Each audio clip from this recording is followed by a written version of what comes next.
Uh, my pleasure to introduce Jerry Rabow, who's going to be talking about the most important Jew in American history.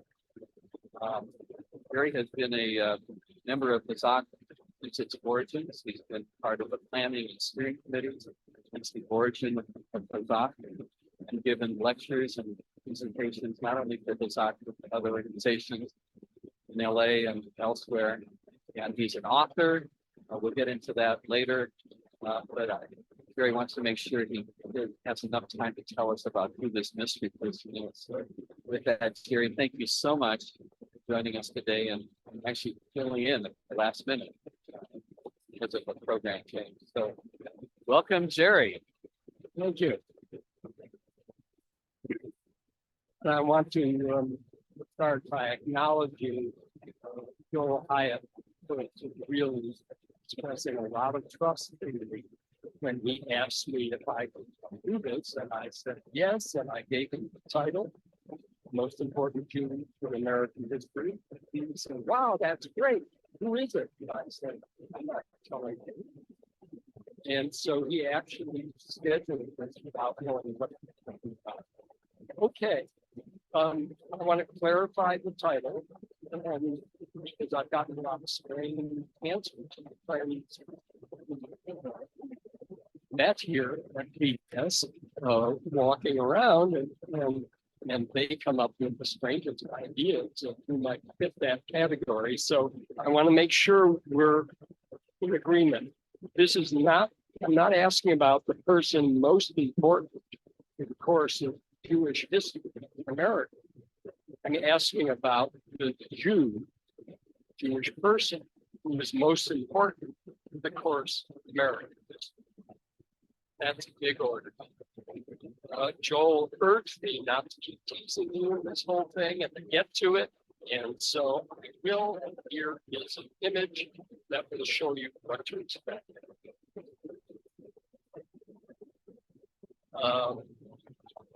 But there, of course, in all the jokes, there's serious content. And by this, I mean, I'd appreciate it if you kind of, you're thinking speed up throughout. There are going to be lots of questions. The ultimate question, whether I'm right or wrong, pick this person as the most important Jew in American history. I'm already in difficulty because I thought maybe somebody here is a type A personality, and they'll have tried to research it. They haven't read to know this.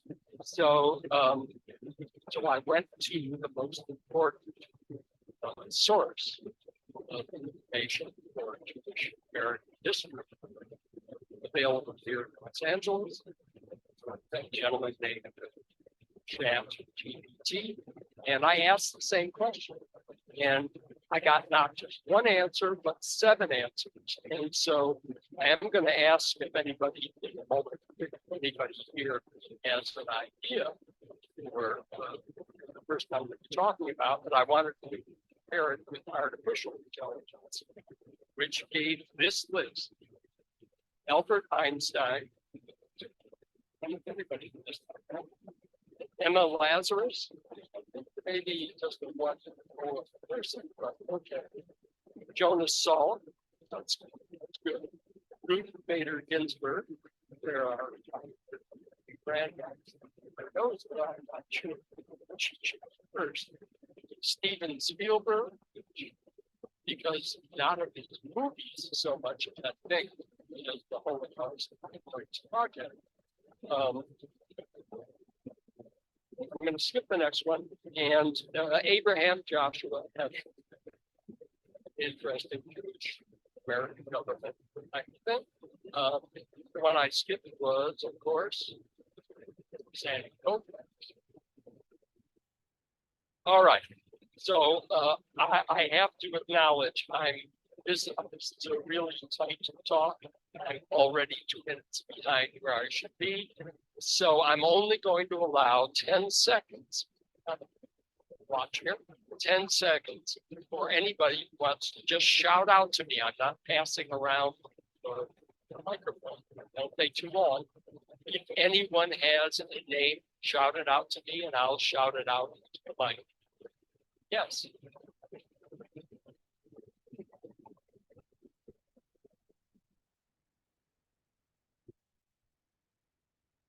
Yes, Harry Truman's former haberdashery partner and with the state of Israel. That would be good if we were looking for the most important Jew for Jews.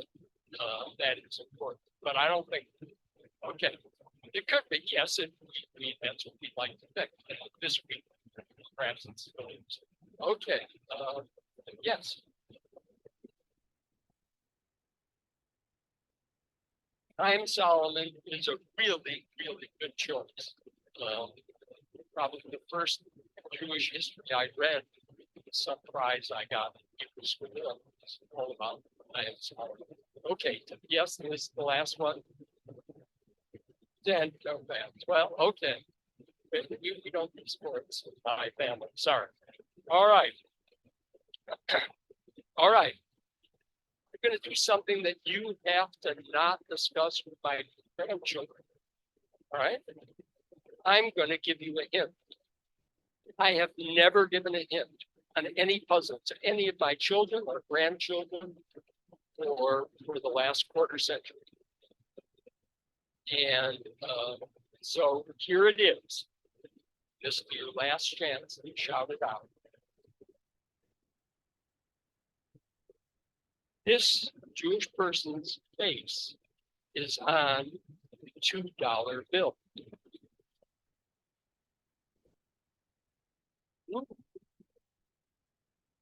Okay, enough teasing. Rest is history. There's the $2 bill. There's his face. It doesn't have his name. It doesn't have his name. It's sort of, but this is Confederate States of America $2 bill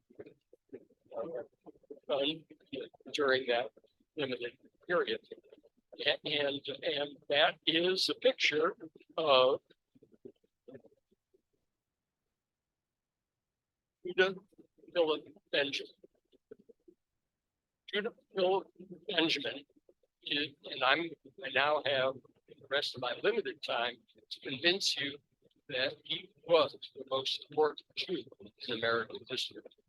So let's move on. Judah P. Benjamin was one of the most brilliant men, perhaps in the world, of his era. He was a scholar of the classics. He was ready to recite his contemporary favorite Tennyson, but also Greek or Roman authors. He spoke excellent French and Spanish, and he was the first openly acknowledged Jew in the United States Senate. He was elected from Louisiana, and it was generally agreed that he was the most eloquent and effective orator in the U.S. Congress at that time. Although he was constantly attacked because he was Jewish, and really in terrible, terrible ways. He was attacked by, he was a lawyer, and he was attacked by judges from the bench. When some often, the Jew has something to say, kind of comment in the course of the legal hearings. And then, of course, when he was in the Senate, he was fair game, and that was just awful. But despite that, he was universally acknowledged to be the brains of the Confederacy. President Jefferson Davis, looks like Lincoln to me, but that's Jefferson Davis. He was the president of the Confederacy. He was the first and the only president of the Confederacy, and recognized his brilliance as a lawyer, so appointed him as Attorney General, and then reappointed him as Secretary of War for the Confederacy. And then appointed him as Secretary of State of the Confederacy. But they were so close, Davis and Benjamin, that they were like twins. They talked about everything. And Judah Benjamin didn't make any difference what his title was. He helped the president deal with every aspect of the Confederacy. But that, however accurate, doesn't allow me to say that makes him the most important in American history. So we're going to have to look back at a little bit to get to know him. Then I'll make my case. And you guys get to decide. So growing up, ordinarily, if you read the books on what they should say and talk like this, they say, no, don't go to where they grew up unless it's really something special. This is really something special. Because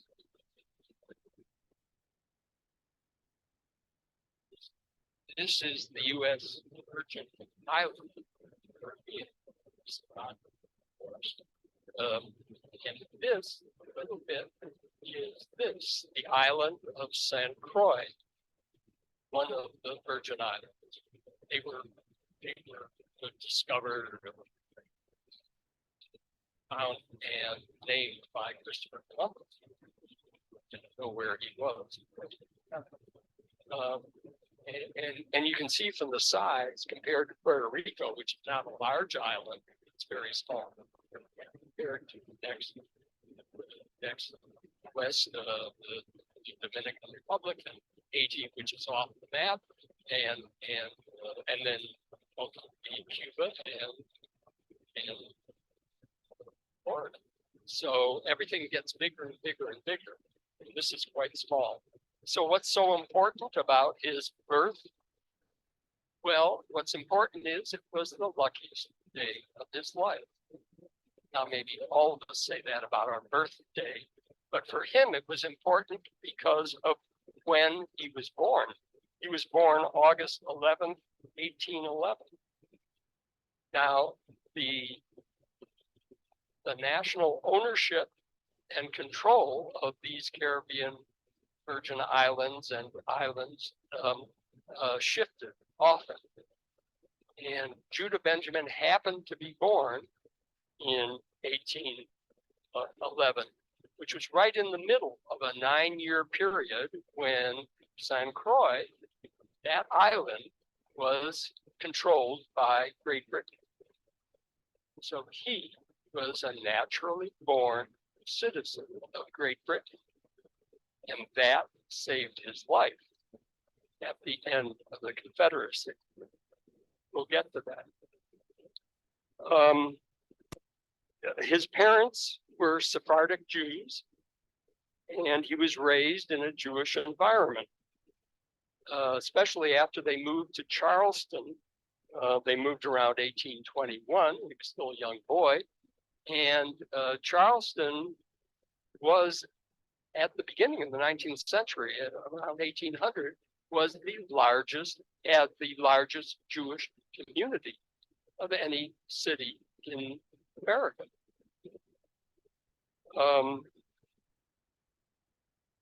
Here is not quite the building that his family and he would have gone to services at. This is a replacement. This building is for a congregation, Kahal Kadosh Beth Elohim, that was a little older than Valley Beth Shalom. It was established in 1749. And in 1838, there was a big fire, and the building that he would have known as a boy burned down, and they replaced it with this, which is still there, still housing an active, now reformed, but an active synagogue. It's the second oldest synagogue building in America. His father, Philip Benjamin, together with some others in this congregation wanted to modernize the ritual to like modern Orthodox kind of modernization, and they were turned down. So Judah's father, Philip Benjamin, and several of the people who had lost that argument did the Jewish thing. They left and established their own congregation. And his father was personally an active kind of Jew in the sense that he had a library, he had books, he could read, he could argue, which apparently he liked to do. His father had a succession of businesses with one common feature: they all failed. And but he was a literate Jew, and he had this brilliant son who must have read his way through every book in his father's library. Now, Judah Benjamin was not really an observant Jew when he grew up. He would ultimately marry a Catholic woman, although he would never convert, and he never denied his Jewish heritage. But because of his family's poverty from his father's business failures, Judah in Charleston went to the school for poor children and orphans run by the Hebrew Orphan Society in Charleston. But he was such an outstanding student that a wealthy merchant, Moses Lopez, so obviously another Sephardic Jew, offered to pay for Judah Benjamin's improved primary education and to, I don't know if he was angry that day, but offered to send him to Yale to study law. That is to say, law was not in a separate law school at the time. Yale didn't have a separate law school, but they had a program that would lead up to law school, courses that could be taken. So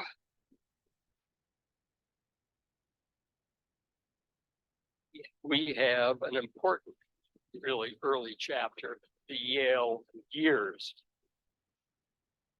At Yale, Judah was very small, very young. He was 14 when he started, and a relative rarity at the time. He was Jewish. The last Jew at Yale before him was 17 years earlier. So he had to work hard to do what he could to fit in. He did not appear to study very hard. He spent most of his time probably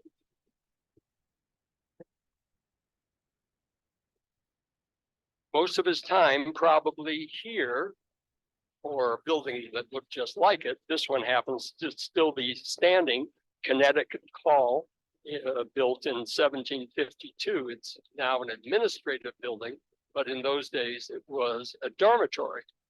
So he would just apparently go from room to room and kibitz. However, he was such a prodigy that he ended up being pretty much at the top of his class in everything. And Yale had a very rigorous classical training.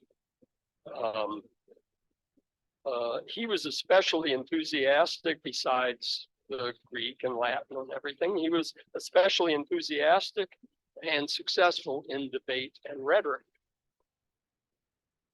So if family poverty was Judah Benjamin's first challenge in life, and being accepted by his wealthy Christian classmates was his second challenge, his third challenge really earned that question mark that we laughed at the beginning, because his third challenge is a true enigma. After 2 years at Yale, he was then 16 years old, Judah Benjamin suddenly left Yale at the end of 1827. And the circumstances are still not exactly understood today. The official record seems to have been sealed, and we only have fragments of information. We know he was expelled from his debating society for, quote, ungentlemanly conduct, close quote. But we don't exactly know what that meant in those days. And we don't even know if he left Yale voluntarily or was formally expelled. He did write a petition to get readmitted very soon after he left. And in that petition, which is in the record, he acknowledged his, quote, shame, close quote, and his, quote, improper conduct, close quote. And his roommate at Yale also sent a letter to the faculty, and the roommate apologized for whatever was done by me contrary to their laws or wishes in the late affairs, period. So that's all we know. We know that he got viciously attacked as a senator by some old Yale graduate who happened to be an abolitionist, and who attacked him both for being a Southern senator defending slavery in the U.S. Senate, and referred to this and claimed it was because he was not just visiting his classmates but stealing property from their rooms. But he always said it wasn't that. It was that his father couldn't pay his tuition bill, so he had to leave. I should mention that this is the 21st century, so some historians have looked at this incident and said, ungentlemanly conduct, shame, the roommate seems to have been involved, and come to the conclusion that Judah Benjamin was gay and started acting out in Yale. But it's not quite clear whether that's a fair analysis or just an interesting thing to talk about. So that's the last of the soft history speculation. Let's get down to the record. What did he do after leaving Yale? He moved on. He moved away from his family and away from that experience and away from Charleston. And he went to what was the Wild West of the time, which is New Orleans in 1828. He arrived in New Orleans with probably the same $5 that Benjamin Franklin got to Philadelphia with. I don't know it, or maybe they just got their stories mixed, but that's what they say. He had $5 left, but he was very smart and energetic, and after some odd jobs, he managed to connect with a notary who was associated with a commercial law firm, and he learned the business. His responsibilities grew so much that by 1832, just a few years later, he was admitted to the bar of Louisiana to practice law. The next thing he did was to get married, and he married Natalie St. Martin, who was very young at the time, and she was a Catholic, a Creole family in New Orleans, high status. And as I mentioned earlier, he did not convert to Catholicism, but in order to find, I think, somebody, a priest who would marry them, the wedding register did not give his true name. He wasn't married as Judah P. Benjamin. He was married as Philip Benjamin, his middle name and his last name, because Judah would be kind of a giveaway. All right. So he started a practice on his own, and he started an interesting personal practice, which is he had this time because he didn't have a lot of clients.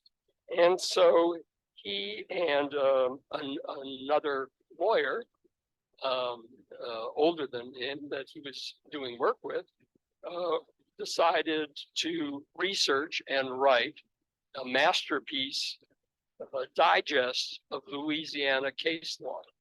And it became the Bible for lawyers and judges in Louisiana from then on. And also gave him a kind of a boost of notoriety and status.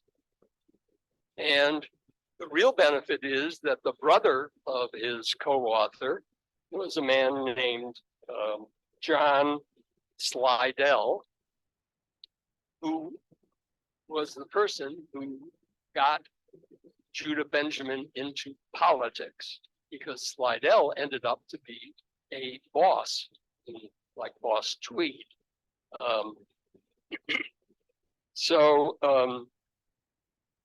But meanwhile, his practice was flourishing, and he moved up, and he moved up to this. Well, actually, not this, interestingly enough. He bought a plantation, Belchase, near New Orleans, but he didn't like the house.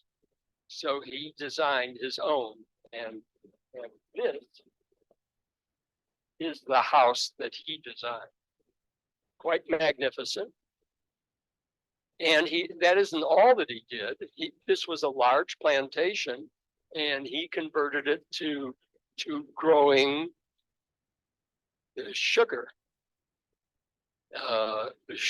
cane sugar. And he did it, of course, his way, which is to go to Europe and find out how they grew cane sugar. He went to France, he spoke the language, not an issue, and he learned, and then he studied, and then he came out with new concepts on how to do it, fertilizing and irrigation. And what did he do? The same thing with his law practice. He wrote a book, and the book revolutionized Louisiana's, the whole state's entry into the sugar cane business. In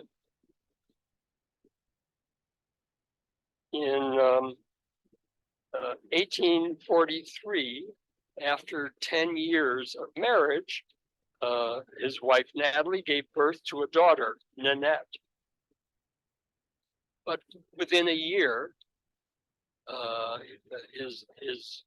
his wife, Natalie, decided that the marriage wasn't what she wanted, and she took Nanette to Paris, where they lived from then on. There was no divorce, and Judah Benjamin agreed to and did support them financially, just as if they were living all together. An interesting footnote is that, not maybe more than a footnote actually, is that sugar cane production required a lot of labor. So with the plantation that he bought, he also acquired 140 slaves. I'm not going to give you the whole thing about how at various points they testified what a good master he was, et cetera, but the fact speaks for itself. And it was actually a plus for him in terms of local politics. That is to say, this elevated him to the white ruling class of slave owners and plantation owners, and that made him eligible to be the ruling class. So he became a political teacher and was elected in 1852 to the United States Senate. I mentioned what a good lawyer and a good orator he was. At the time, the president, soon after he got into the Senate, the president was Millard Fillmore, the 13th president. And Millard Fillmore was most famous for being a not very good president.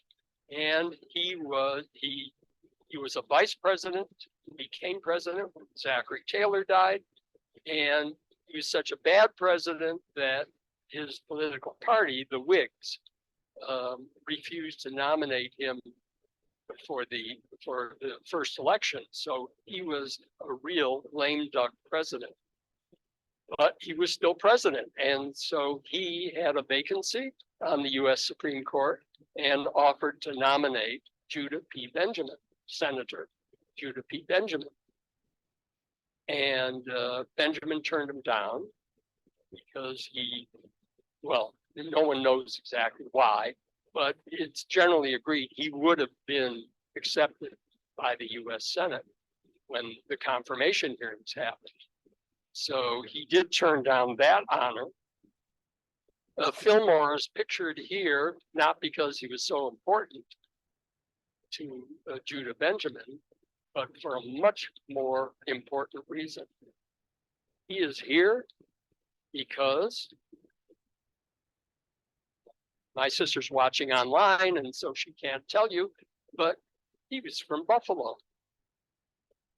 In fact, unlike my sister and I, who showed better wisdom, he's still there. They didn't build another Lincoln Memorial for him. He has a simple little grave marker in Buffalo, New York, which most people feel is probably more than politically he could expect. He did do some good things. University of Buffalo got started under him and so forth after he came back. So Judah Benjamin was great at debate and oratory, but he lost one big argument. And that is, he was strongly opposed to secession. He was a US Senator. He defended the slave economy, but he did not think that the Southern states should leave the Union. But he was kind of outvoted by the 11 or so Southern states that did secede. And it happened very quickly. And when Louisiana finally seceded, he had to leave the US Senate.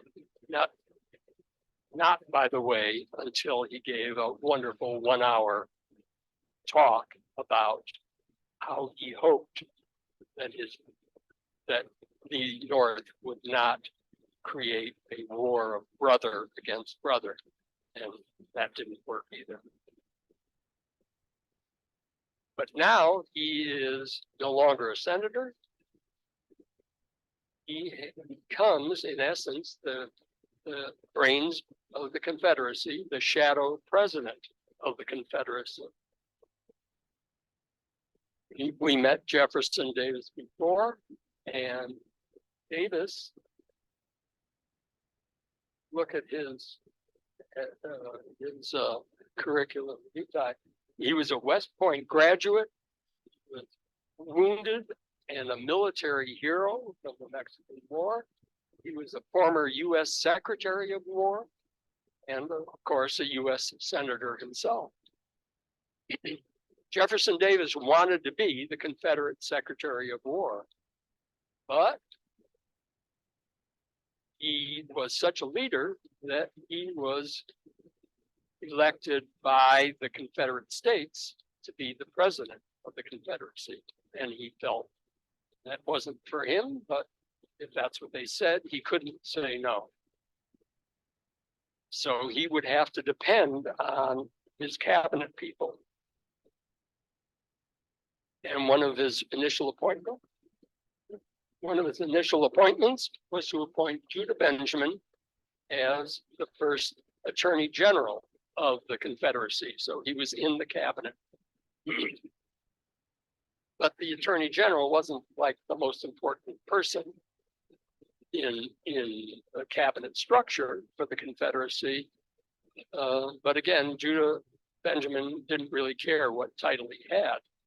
He was the person who told everybody else the real facts. He was a detailed person. He had great contacts. He had deep understanding, and he was frighteningly intelligent.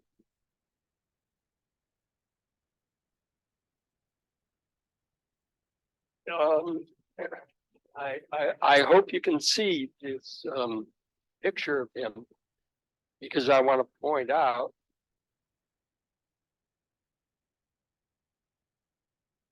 this was at the very beginning of photography, and people in that era of the early 19th century or mid 19th century, they didn't smile and they didn't say cheese. But Judah Benjamin always, not just when he was posing, he was always seen to have this sort of hat smile, which people didn't like. And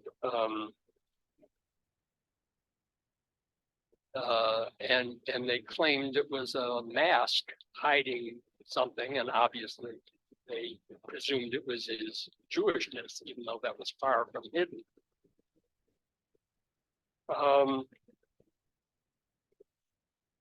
Then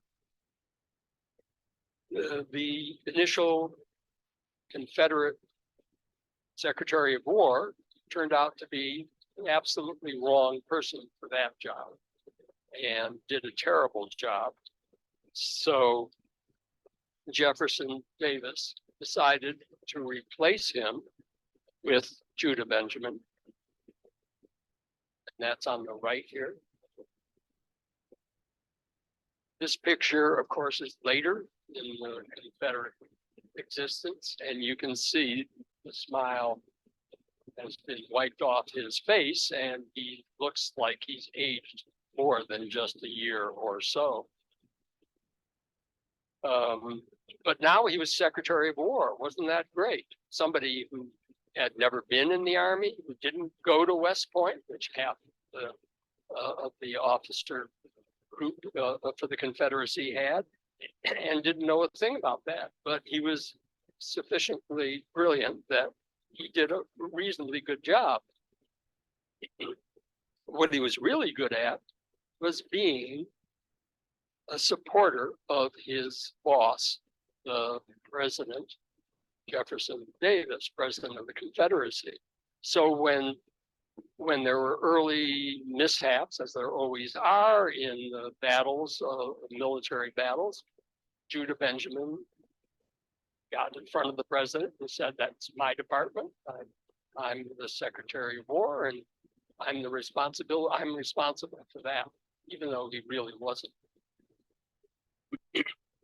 Finally, it got so bad that the newspapers were demanding that he be fired,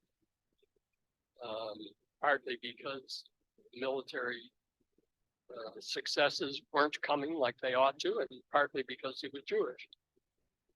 And Jefferson Davis, by this time, really understood his loyalty and his willingness to take one for the team. And so Jefferson Davis did a really clever thing. He refused to fire Judah Benjamin. He simply appointed him as Secretary of State of the Confederacy.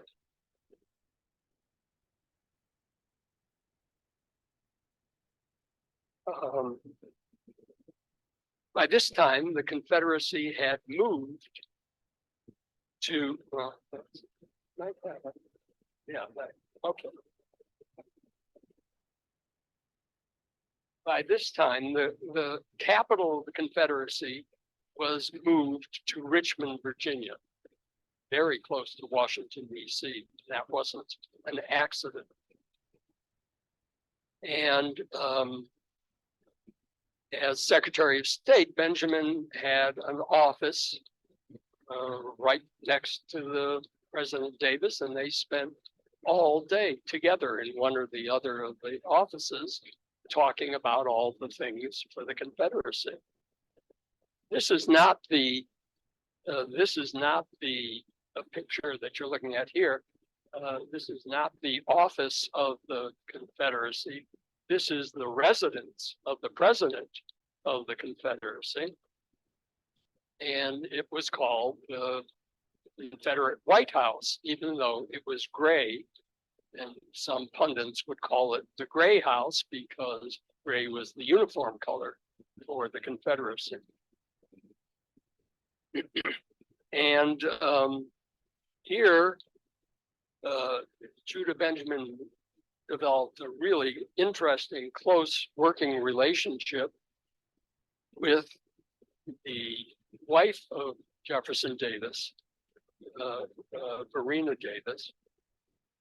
And so they formed really what turned out to be a lifelong friendship. He was still helping her, advising her, and so forth, even after the fall of the Confederacy.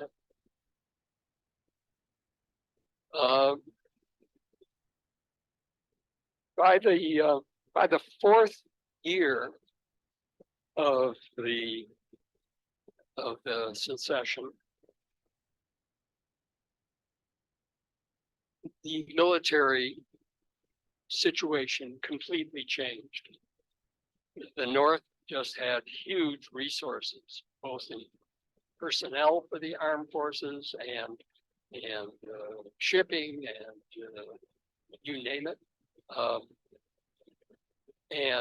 So the South was having really a string of defeats.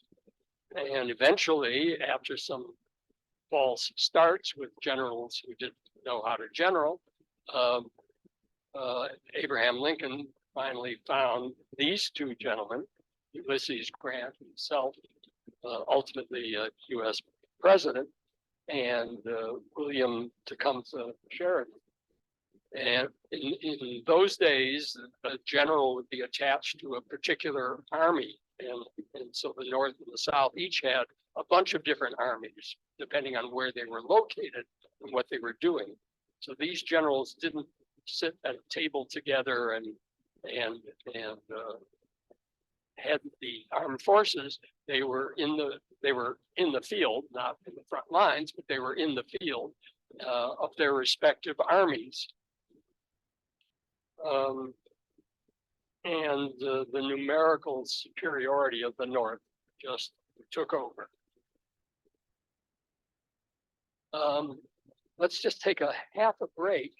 I don't know how this shows up on the Zoom call, but those of you here might want to look closely at these pictures. And the last question I'll ask, when were these pictures taken?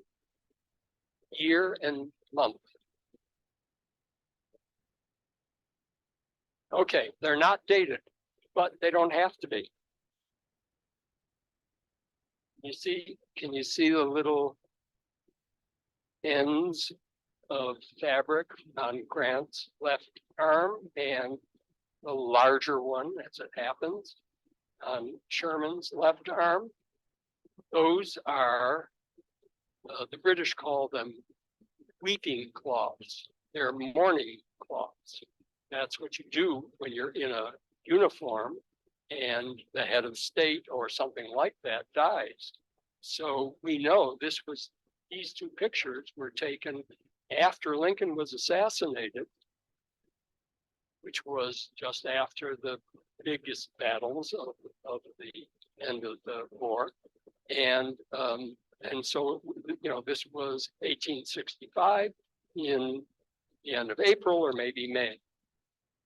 So it was only a couple of weeks of official mourning.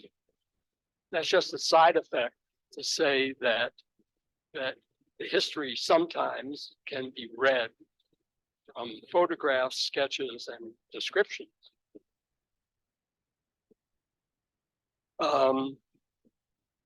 Benjamin was still this odd character for he was not thinking regular Confederate thoughts. And he came up with a concept of how to end this awful war, which was to follow Lincoln and issue a Confederate Emancipation Proclamation that would say any Negroes who joined the Confederate Army would be emancipated. And he convinced some people, but not the people who counted. Jefferson Davis just could not associate himself with the concept of emancipation. And several of the Southern governors said, "Are you crazy? That's our entire economy, our entire life, and our entire philosophy." So he lost that argument too. And finally, the Grant's army totally outnumbered Robert E. Lee's army of Virginia, Northern Virginia. And so the Confederate Army ended up surrendering to favorable terms that Grant insisted upon as a way of trying to heal the government. All right, up to now, I haven't made my case. I'm looking at a bunch of, my mother had a Yiddish saying for the way your faces look, and it's not complimentary. So I'll say, I'm looking at a bunch of people who think, what is he talking about? But from here on, I think you'll figure it out.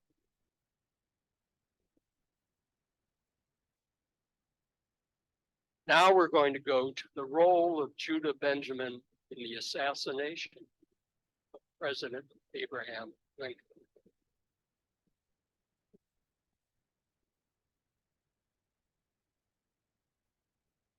Lee's army, Robert E. Lee's army, formally surrendered on April 12. 2 days later, Good Friday, April 14, 1865, in the evening, President Abraham Lincoln and his wife and a military adjutant were seeing a theatrical play at Ford's Theater, occupying the presidential box shown there. And that was the night that John Wilkes Booth sneaked into the presidential box, this box, and shot the president at close range, shot him in the back of the head with a single shot Derringer pistol, meaning it would take like 12 minutes to reload it. It was one shot and you're done. And so he also carried a knife, which he used to slash and incapacitate the military adjutant in that box. And then he jumped from that balcony down to the stage. Apparently, most people accept that he said sic semper tyrannis, thus always to tyrants, and he made his way out to the back of the theater.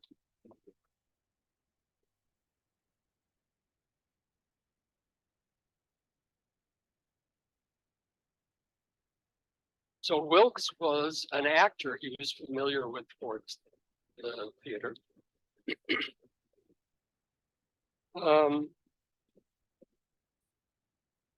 And the next thing, or rather at the same time, there was another event which totally changed the perception of what had just, this terrible thing that had just happened. President being shot on Friday night and dying on Saturday, April 15, the next day, across the street.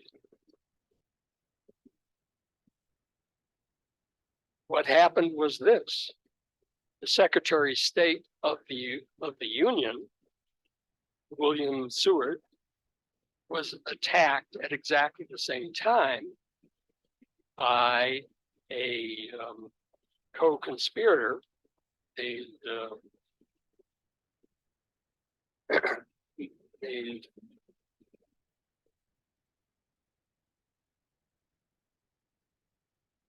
named Louis Payne, who went by aliases Louis Powell.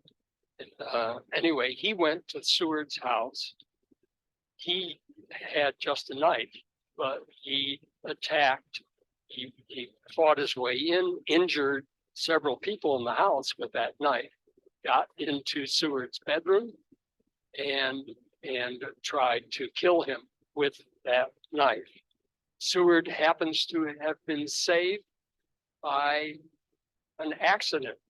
He was in bed because he had a carriage accident with runaway horses just a week earlier. And he was fitted with a brace around his neck. And the brace is what saved him because he was slashed on his right cheek, trying to get to the right neck, but the brace was there. So what's significant about this, he although gravely injured, was not killed, and he didn't survive, and continued as Secretary of State. But what this did show is this wasn't a one-man lunatic. This was a conspiracy. And who would make a conspiracy of assassination of the high-level leadership of the United States of America?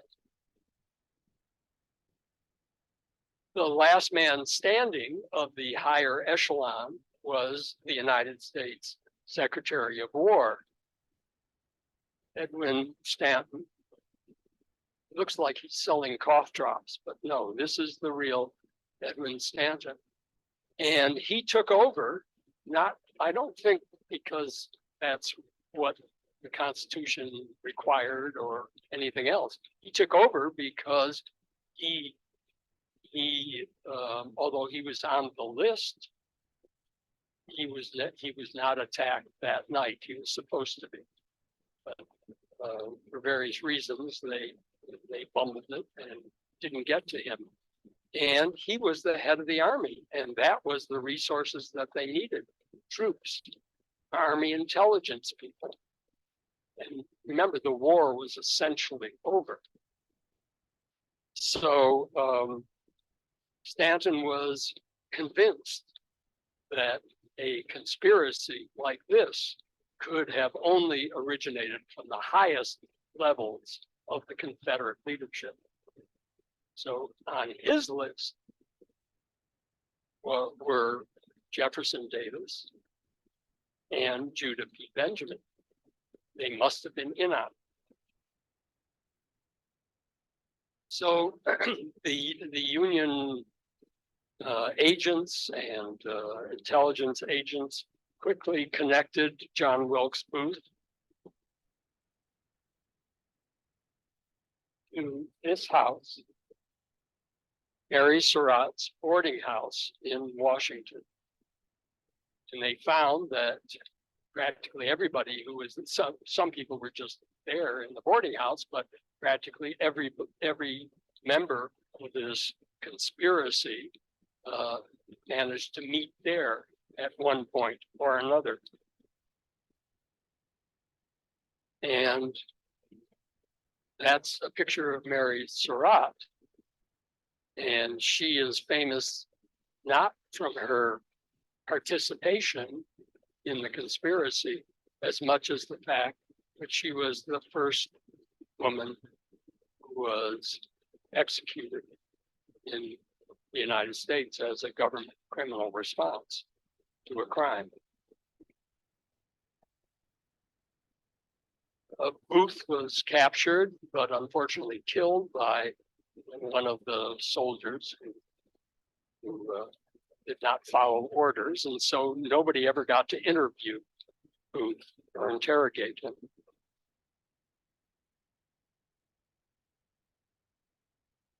Um,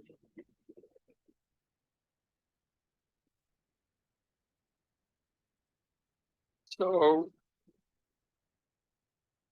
there was now a big active search for who was responsible. They found hard evidence, but not conclusive. John Wilkes Booth's trunk was recovered, and it held a cyber code for Confederate spies. It was identical to the cyber code that was found in Judah Benjamin's office in Richmond, which had been vacated by the Confederate government when the Union forces were approaching. And the sad thing is that it is true. Judah Benjamin, as Secretary of State, had come up previously with this brilliant idea of we need an active spy group, and I know just where to put them in Canada, where the United States, the Union, couldn't get back at them. And he organized that, and he manipulated some Confederate property so that he could, out of his budget, pay about $1 million in cash to the Confederate spy ring that he set up in Canada. And they were supposed to do everything that they had to do to win the war. Unfortunately, it was just a terrible group. It was almost a comedy of what they did, although it had obviously a very bad ending.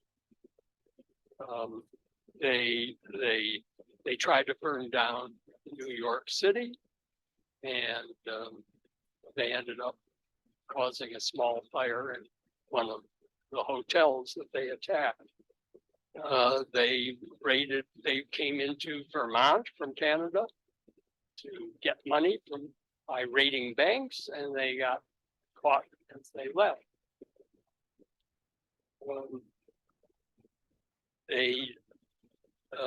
They tried to unsettle the Union economy by having somebody sell off gold that would really cause problems and panic and so forth. So 100,000 of that $1 million went to that, but nobody noticed, because like today, war takes over the headlines. They even tried to kidnap the vice president. The vice president, Andrew Johnson, they tried to kidnap him, but they weren't very good at it. And when they knocked on his door at night, there was no answer at the hotel. And they found out later that he had gone to Ohio after lunch. So, they tried to derail a train, a Union train carrying prisoners, in order to free the Confederate prisoners. And they got to the perfect place where the train had to go a little downhill or something. And then one of them said, "Who brought the crowbar?" Nobody did. So there they were. And the last fiasco was they decided to kidnap Abraham Lincoln and use him to barter for the release of the Confederate hostages and the end of the war. So they worked at it hard. They planned it, they practiced it, and they did it. or rather they attempted to do it. They got to the right place. They hid at the side of the trail. The presidential carriage came by. They rode out from their hiding places. They had guns. They stopped the carriage. There was no guard. And they yanked open the door to find the Chief Justice of the United States, who had borrowed the carriage that day to take a ride. Salmon Chase, Supreme Court Justice, who was just as surprised as they were. But that put into Booth's head concept. He'd been working on the concept of kidnapping, and that put into his head the concept of we just have to do a better kidnapping. And he decided, Booth being an actor, that he was going to do it in a theater. So he wanted the public humiliation of the Union, as well as, I think, a little spotlight on himself.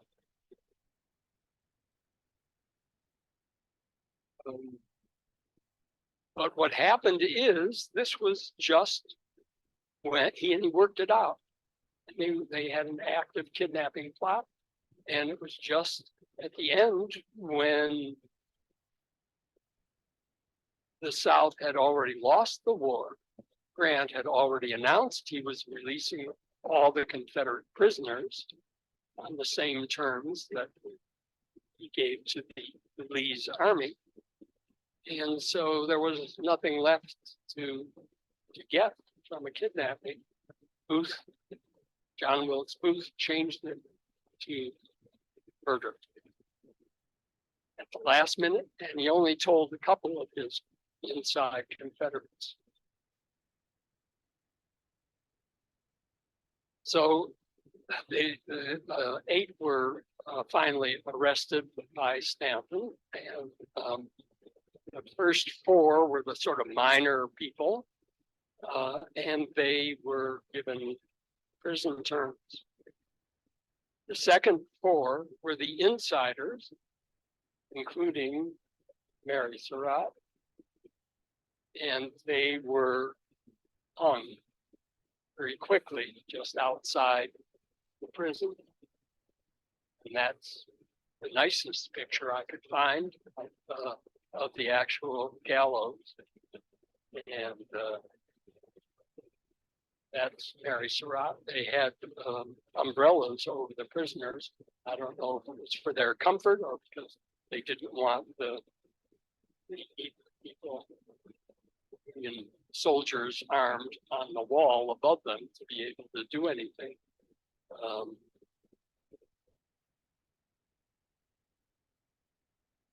So what happened, President Davis was arrested, put in prison for 2 years, not just put in prison, put in isolation, solitary confinement, and chained all the time for 2 years, and lots of deprivation. And I just wanted to use the power of the photo to show you what the young wife and the youngish president of the Confederacy looked like sometime after he was released. Never had a trial. And Judah Benjamin, I have to wrap up now. Judah Benjamin did a couple of things. He realized he couldn't stay in the United States. He made his way to Florida and eventually got a passageway to England. He said, I was born an English citizen, you've got to protect me. And he made his case. So he could not be extradited. And he studied for the bar. They realized how brilliant he was. They admitted him to the bar. He built up a practice. He was very much in demand. And he ultimately became, this is him in the outfit that was required as Queen's Counsel, that is, counsel who were specially selected and given the privilege of arguing cases in the highest appellate court in England, which was the House of Lords. So he had all that. The U.S. government tried to find some kind of linkage, and really couldn't tie him into anything specifically, and as a result, questions still open. Does he have culpability? So here's the question for you, not for me. Did Judah Benjamin play a significantly culpable role in the assassination of Abraham Lincoln? And I would say yes. I would say yes, because it's fair, by the way, to judge him by Jewish law. The Talmudic rabbis tried to answer every question that a Jewish civilization should know, including right and wrong, and who gets punished and who doesn't. And they have a rule, you're reading it currently if you're on the Daf Yomi, we have a rule that says, who's responsible if, let's say, I have a torch, and I give it to my neighbor's young boy and say, take it to my wife because we can't light our fires, she needs a starter torch. And the kid takes a shortcut through the cornfield of his neighbor, and everything catches fire. So the question is, who's responsible? And the answer in the Talmud is quite clear. The person who had the torch and gave it to a child or an incompetent person is responsible. And I think Judah Benjamin, with his spy ring that had such notorious failings and so wild, I think that he, with his $1 million spy ring, was responsible for in that indirect way, but was culpable for the assassination of Abraham Lincoln. And if so, just imagine what America would be today if Lincoln had survived through his second term. He would, and not Andrew Johnson, he would have been the person to deal with compassion and common sense for the reconstruction and rehabilitation of the South. So that being the case, I think, you may agree or not, that Judah P. Benjamin was the most important Jew in American history. I've run out of time, and most of Rabbi Feinstein's time as well. And but I will be around after 2-minute break that is left, and I'll be around after Rabbi Feinstein finishes his talk. So if anybody has any questions, I'm anxious to hear, or if you have any contrary views, I'm especially anxious to hear that. But I can't do it now because Joel has done that to me. Thank you very much. Thank you very much. So the vote is between Judah Benjamin or Sandy Koufax. Is that? That's right. Jerry, thank you very much. Very fascinating.